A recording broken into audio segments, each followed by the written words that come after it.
So students, we are again starting the unit number 2 now. So in the previous lecture हम लोग बात कर रहे थे abnormal combustions के बारे में. उस abnormal combustion के अंदर हम लोगों ने बात करी knocking and detonation के बारे में. From आज के lecture के अंदर अगर हम बात करें तो आज के लेक्चर में हम लोग बात करेंगे किसके बारे में, रिफाइनिंग ऑफ फ्यूल्स के बारे में, कन्वेंशनल पेट्रोलियम के बारे में, और इसके साथ साथ में हम आगे प्रोसीड करेंगे किसको, हमारे पार्ट को.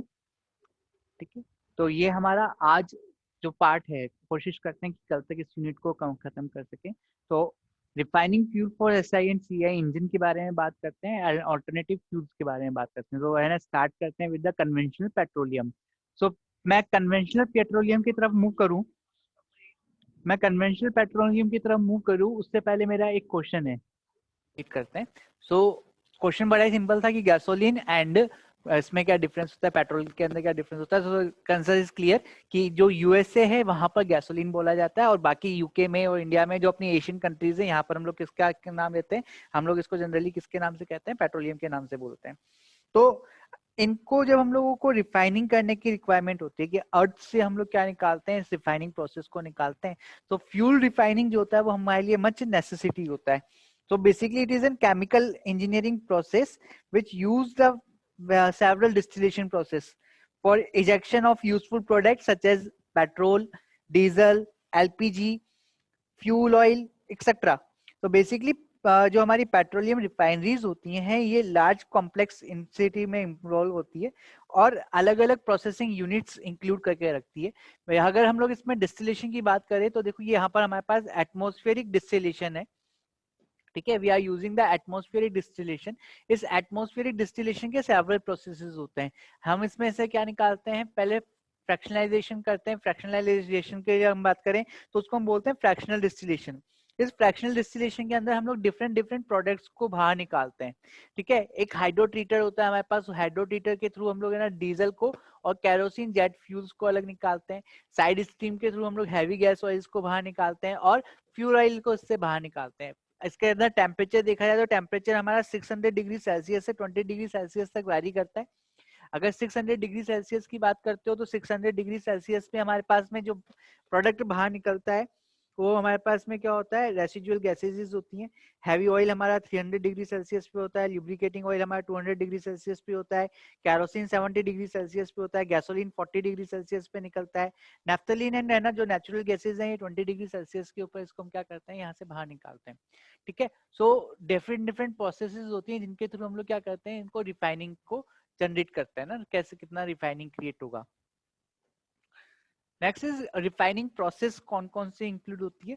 इस रिफाइनिंग प्रोसेस के अंदर एक होता है हमारे पास में डिस्टिलेशन, दूसरा होता है हमारे पास में क्रैकिंग, थर्ड होता है एल्किलेशन, फोर्थ होता है isomerization. So distillation is define as कि कितना हमारे पास में कौन कौन से प्रोडक्ट को अलग अलग टेम्परेचर के ऊपर क्या कर रहे हैं, हीटअप कर रहे हैं, उसको हम क्या कहते हैं, डेस्टिलेशन कहते हैं. इसके लिए हम लोग है ना क्रूड ऑयल डेस्टिलेशन यूनिट का यूज करते हैं. एक तो होती है हमारे पास में क्रूड ऑयल डेस्टिलेशन यूनिट,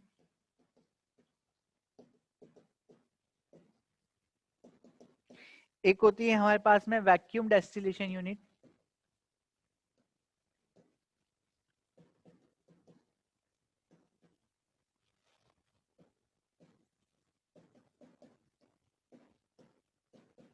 ठीक है. Basically the crude oil distillation जो है it distillates the incoming crude oil into various fraction for further processing in other units. Vacuum distillation unit is using for the further distills the residual oil from the bottom of the crude oil distillation unit and perform at a pressure below atmospheric temperature. Okay, फिर हमारे पास में जो process होता है that is the cracking. Cracking क्या होता है, what do you mean by the cracking?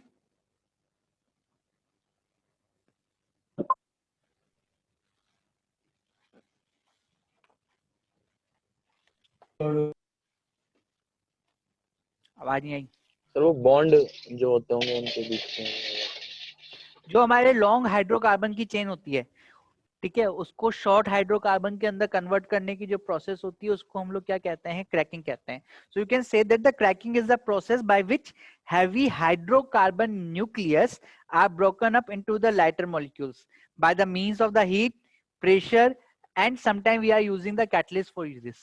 ठीक है, तो अगर हम लोग है ना किसका यूज कर रहे हैं, हीट एंड प्रेशर का यूज कर रहे हैं, it's called the thermal cracking. ठीक है, अगर हम कैटलिस्ट का यूज करते हैं तो उसको हम लोग क्या कहते हैं, catalyst cracking. Alkylation is process to create the alkyl, कि ना नॉर्मल चेन को क्या क्रिएट करना, लंबी उसमें बदलना, उसको हम क्या कहते हैं, एल्किलेशन कहते हैं. एंड आइसोमेरिज्म, यहाँ पर हम क्या करते हैं, आइसोमेराइजेशन का यूज करते हैं. नेक्स्ट इज, यहाँ पर समझा रखा है कि क्या क्या चीज है. Distillation, this is the initial process used in all refineries. It's aimed to separate the crude oil into a different boiling range fraction, each of which may be product in its own right. A blend component on feed for the further processing step. Initially जो हमारा process होता है वो सबसे पहला process कौन सा होता है, वो डेस्टिलेशन ही होता है. इस डेस्टिलेशन के थ्रू हम लोग क्या करते हैं, इन प्रोडक्ट्स को अलग अलग पार्ट में फ्रैक्शन डिस्टिलेशन करते हैं और फ्रैक्शन डिस्टिलेशन करके उसको हम लोग क्या करते हैं, नेक्स्ट प्रोसेस के लिए भेजते हैं. फिर उसको हमने बताया दूसरा कौन सा था, क्रैकिंग प्रोसेस, जहां पर लॉन्ग हाइड्रोकार्बन जो है उन लॉन्ग हाइड्रोकार्बन को हम कहां पर कन्वर्ट कर रहे हैं, छोटी छोटी चेन के अंदर कन्वर्ट कर रहे हैं. तो बेसिकली दो टाइप की होती है ये, एक होती है थर्मल क्रैकिंग, दूसरी होती है कैटलिक क्रैकिंग. थर्मल क्रैकिंग जहां पर हम लोग किसका यूज करते हैं, टेम्परेचर का, प्रेशर का यूज करते हैं to create the hydrocarbon into the smaller bond. ठीक है, next is the catalytic cracking. उस कैटलिक क्रैकिंग के अंदर क्या होता है कि इसके अंदर most important and most widely process है to convert the heavy refinery stream into the lighter process to increase the ratio of light to heavy products from the crude oil. Other mechanism के अंदर हम लोगों ने ना बात करी किसके बारे में, एल्कलाइजेशन के बारे में और आइसोमेराइजेशन के बारे में. तो alkalisation is a process for producing a high octane gasoline component by combining light olefins with isobutane in the presence of the strongly acidic catalyst. और जनरली हम किसका यूज करते हैं इस कैटलिस्ट के अंदर, हम लोग इसका यूज करते हैं सल्फ्यूरिक एंड हाइड्रोफ्लोरिक एसिड का. Isomerisation, it is a process by converting the straight chain of paraffins into the branch chain. अपन ने पढ़ा होगा था ना केमिस्ट्री के अंदर कि कार्बन कार्बन कार्बन कार्बन ये स्ट्रेट चेन. ठीक है, इसका मेरे को आइसोमेराइजेशन करना है तो मुझे क्या करना पड़ेगा, लेट्स सपोज मैं पेंटेन बनाता हूँ, इसको मुझे आइसोमेराइजेशन करना है तो मुझे क्या करना पड़ेगा, यहाँ पर से दो कार्बन को यहाँ पर कनेक्ट करना होगा इस टाइप से. ये एक बॉन्ड हटा देना, ये वाला बॉन्ड हटा देना. ठीक है, इस टाइप से कार्बन कार्बन कार्बन. ठीक है, तो इसको हम लोग क्या कहते हैं, आइसोमेराइजेशन कहते हैं कि एक लॉन्ग चेन को हम लोगों ने क्या कर दिया है, ब्रांच चेन के अंदर क्या कर दिया, कन्वर्ट कर दिया है. Okay, so next is the fuel additives. Fuel, एक second, we are talking about the fuel additives. So basically the fuel additives are increasing the octane and cetane rating or act as corrosion inhibitors. ठीक है, basically इसको हम लोग किसके लिए use कर रहे हैं, ऑक्टेन एंड सीटेन नंबर को बढ़ाने के लिए यूज कर रहे हैं. तो पहले बात की कर लेते हैं कि ऑक्टेन एंड सीटेन नंबर क्या है. ठीक है, ताकि है ना आपको समझ में आता रहे कि किस टाइप से हमारा octane and cetane number very करता है.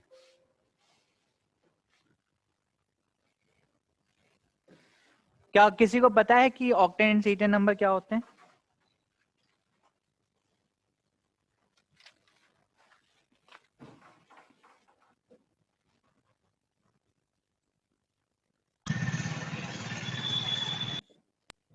Sir cetane number basically ignition delay को मेजर करने का काम आता है. बिल्कुल, ऑक्टेन नंबर वो नॉकिंग रेजिस्टेंस वो देखता है, मतलब जितना कंप्रेशन ज्यादा होगा उतना, जितना ऑक्टेन नंबर ज्यादा होगा उतनी कम नॉकिंग हो सकती है.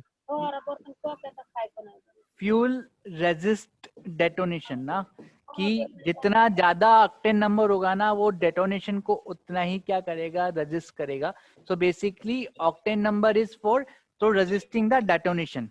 ठीक है, या फिर हम कहें कि it is a measure of reducing the detonation, कि आपको डेटोनेशन को रिड्यूस करना है तो आपका जो मेन पैरामीटर होगा वो कौन सा होता है, ऑक्टेन नंबर होता है. एसआई इंजन के लिए ये ऑक्टेन नंबर ज्यादा होना चाहिए और सीआई इंजन के लिए क्या होना चाहिए, ये कम होना चाहिए. ऑक्टेन नंबर बेसिकली किससे मिलके बना होता है, दो टाइप के नंबर से मिलके बना होता है. एक नंबर होता है हमारे पास में नॉर्मल हेप्टेन ठीक है। और दूसरा नंबर होता है हमारे पास में आइसोऑक्टेन। इस आइसोऑक्टेन के अगर आईयूपीएसी के नाम के बारे में बात करी जाए तो इसका आईयूपीएसी नेम होता है 224। बेटा साइलेंट कर लो। ट्राइमेथिल पेंटेन। ठीक है, एक होता है हमारे पास में आइसोऑक्टेन नंबर, आइसोऑक्टेन, एक होता है नॉर्मल ऑक्टेन। तो टू इसको है ना, इसका आईयूपीएसी नेम क्या है, 224 ट्राइमेथिल पेंटेन। इसको 100 आयु ऑक्टेन रेटिंग दी गई हुई है और इसको कितनी रेटिंग दी हुई है, 0 नॉर्मल हेप्टेन को। तो इन दोनों को मिक्स करके हम लोग क्या करते हैं, ऑक्टेन नंबर क्रिएट करते हैं। लाइक मैंने बोला कि मेरे पास 50% आइसो ऑक्टेन है और मेरे पास 50% अमाउंट के अंदर क्या है, नॉर्मल हेप्टेन है। तो हमारे पास जो फ्यूल मिलेगा उस फ्यूल का जो ऑक्टेन नंबर रहेगा वो कितना होगा, 50। ठीक है, जो फ्यूल हमारे पास में जनरेट हो रहा है उस फ्यूल का ऑक्टेन नंबर कितना होगा, 50। For the SI engine, for the SI engine we require the high octane number. For the SI engine we require the high octane number and for the CI engine we require the less octane number. ठीक है, इसको iso octane जो है हमारा, ये हमारा very good anti knocking agent है, जबकि हमारा जो नॉर्मल हेप्टेन है वो वेरी पुअर ऑक्सी एजेंट है। ठीक है, या फिर एंटी नॉकिंग एजेंट है। तो दोनों के मिक्सिंग के थ्रू हमारे पास में क्या क्रिएट होता है, ये ऑक्टेन नंबर क्रिएट होता है। वहीं अगर अपन बात करें किसके बारे में, सीटेन नंबर के बारे में,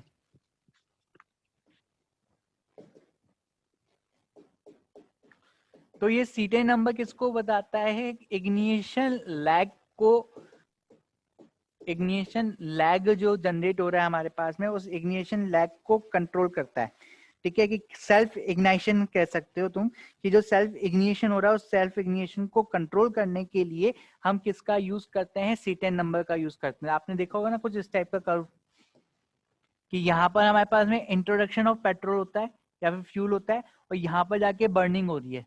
तो इस पॉइंट के बीच का जो टाइम पीरियड होता है इसको हम लोग क्या कहते हैं, इग्निशन लैग कहते हैं। अगर हमारे पास में इग्निशन लैग ज्यादा है तो हमारे पास क्या होता है, जो पिस्टन है उस पिस्टन के अंदर फ्यूल ज्यादा इकट्ठा हो जाता है।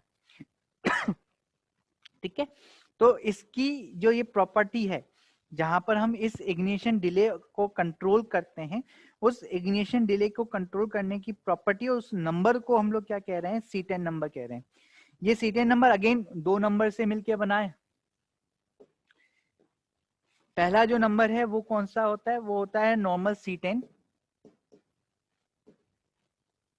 इसको हम हेक्साडेकेन भी बोलते हैं, हेक्साडेकेन। केमिकल फॉर्मूला याद है किसी को, क्या हो सकता है हेक्साडेकेन का, CnH2n+2 C16H34। ठीक है, और दूसरा होता है हमारे पास में alpha methyl naphthalene, alpha methyl naphthalene. इन दोनों के कॉम्बिनेशन से क्या क्रिएट हो रहा है हमारे पास में, ये C10 नंबर क्रिएट हो रहा है। अगेन इसको हम लोग है ना जो प्रोवाइड करवाते हैं 100 C10 नंबर प्रोवाइड करवाते हैं और इसको 0 C10 नंबर प्रोवाइड करवाते हैं। और इन दोनों के कॉम्बिनेशन से अगेन क्या क्रिएट करते हैं हम, C10 number of any fuel create करते हैं। कैसे,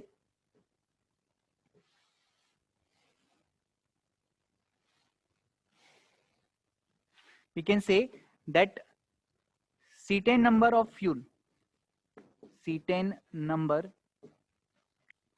of fuel, ठीक है, इसको हम CN नंबर ही बोलते हैं ना, CN of fuel is equals to percentage of normal heptane plus percentage of alpha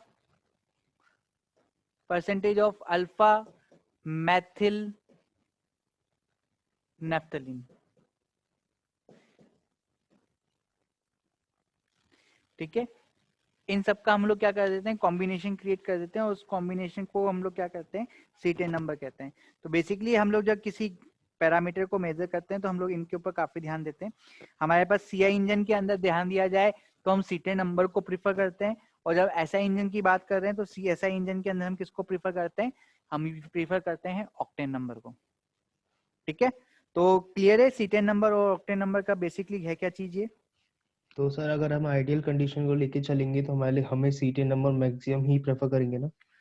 yes, if you are using the diesel engine. SI में ऑक्टेन नंबर को। यस, ऐसा इंजन है तो ऐसा इंजन के अंदर ऑक्टेन नंबर हाई होता है और सीआई इंजन के अंदर सीटेन नंबर हाई होता है। सर डीजल में हाईएस्ट सीटेन नंबर कहाँ तक जाता है, मतलब रेटिंग कहाँ तक जाती है इसकी? That depends on the condition of the fuel. अगर सर हमें So this is the basically about the octane number and cetane number। ये octane number और cetane number हमारे है ना सेल्फ इग्निशन के ऊपर और हमारी वैल्यूज इग्निशन लैग के ऊपर दोनों पे है ना हाई इफेक्ट क्रिएट करता है। ओके, सो बेसिकली अगर यहीं पर हम लोग बात कर ले कि सेल्फ इग्निशन क्या होता है, तो सेल्फ इग्निशन क्या होता है, एक if the temperature of the air fuel mixture is rise high enough that the mixture with self ignite without the need of spark plug or any other heat source, then it's called the self ignition, and the temperature above which this occur is called the self ignition temperature, and we are trying to reducing this into the SI engine। okay, हमारा main objective क्या है कि SI engine के अंदर हम इसको क्या कर सकें, रिड्यूस कर सकें। ओके स्टूडेंट्स, सो अगेन अपने वापस से कहाँ जाते हैं, रिफाइनिंग प्रोसेस के अंदर जाते हैं, फ्यूल के एडिटिव्स के बारे में बात करते हैं कि what are the additives of the fuel and what is why basically we are using this additives. Any reason to use the additives in the fuel?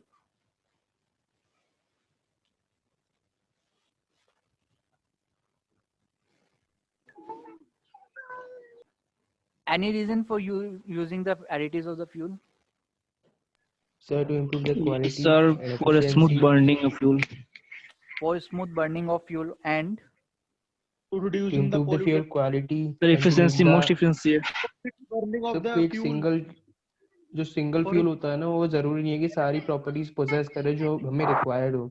तो कभी कभी हमें एडिटिव ऐड करने की जरूरत पड़ती है सो दैट हमें जो रिक्वायर्ड प्रॉपर्टीज चाहिए अपने फ्यूल में वो हमें मिल सके। ओके, मेरी तरफ से बेसिकली क्या होता है, जो हम लोग फ्यूल यूज कर रहे हैं उसकी केमिकल प्रॉपर्टीज को चेंज करने के लिए किसका यूज कर लेते हैं हम लोग, फ्यूल एडिटिव्स का यूज कर लेते हैं।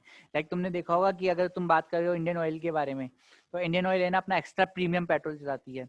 एचपी की बात करते हैं तो एचपी क्या पावर करके है ना पेट्रोल डालती है। ठीक है, तो ये क्या करते हैं, अपने साथ में कुछ एडिटिव्स को इंट्रोड्यूस कर देते हैं। वहीं अगर आप बात करो ये कोल्ड कंट्रीज के बारे में, तो कोल्ड कंट्रीज के अंदर क्या होता है, अल्कोहल जो होता है उसको हम लोग किसके साथ मिक्स कर देते हैं, डीजल के साथ में मिक्स कर देते हैं, और उसको कहाँ यूज करते हैं, as a petrol fuel use करते हैं। ठीक है, तो हम लोग क्या कर रहे हैं, इसके अंदर कुछ अल्टरनेटिव फ्यूल्स को भी इंट्रोड्यूस करते हैं। तो basically the fuel additives is use to raise the temperature, basically it is use to raise the octane number of the gasoline. बहुत ज्यादा जो हम लोग यूज करते हैं वो क्या यूज करते हैं, एक टेट्रा एथिल लेड यूज किया जाता है, एक PB which is use into the 1923, मगर आज के टाइम पे हम लोग इसका यूज करना बंद कर चुके हैं।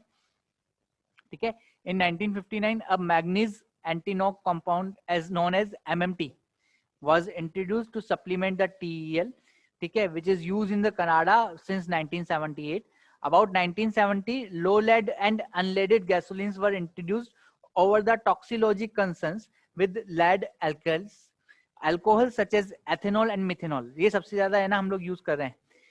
Alcohols such as ethanol and methanol have high knock resistance. From the since 1970, another alcohol, methyl tritiate butyl ether (MTBE), has been added to the gasoline to increase the octane number. MTBE is formed by reacting the methanol as isobutane. ठीक है, but ये Canada में use नहीं हो रहा है, ये हमारे यहाँ पर ज्यादा बेसिकली यूज हो रहा है। अगर हम बात करो कि है ना क्या क्या टाइप के हमारे पास में एडिटिव्स होते हैं, तो हमारे पास में एडिटिव होते हैं, एक जो क्या क्रिएट करते हैं, एंटी नॉकिंग एजेंट्स होते हैं लाइक टेट्राएथिलेट। ठीक है, दूसरा होता है हमारे पास में लीड स्कैवेंजर्स, थर्ड होता है हमारे पास में एंटीऑक्सीडेंट्स, फोर्थ ईथर्स हम लोग यूज करते हैं, एंड फिफ्थ हम लोग यूज करते हैं अल्कोहल्स का। इन अल्कोहल्स के अंदर अभी हम लोग है ना मिथेनॉल यूज कर रहे हैं, इथेनॉल यूज कर रहे हैं, और आइसोप्रोपिल अल्कोहल यूज कर रहे हैं। ठीक है, आइसोप्रोपिल अल्कोहल का ध्यान रखना है, इसको अपन है ना IPA की फॉर्म में शो करते हैं, आइसोप्रोपिल अल्कोहल। तो जो अब तुम कहीं कहीं पे एडिटिव देखने जाओगे तो उसके ना बॉक्स के ऊपर मोस्टली आईपीए लिखा हुआ दिख जाएगा तुमको। चलो आज की क्लास के अंदर इतना ही ऐड करते हैं, नेक्स्ट क्लास के अंदर है ना सर इसके आगे प्रोसीड करेंगे हम लोग।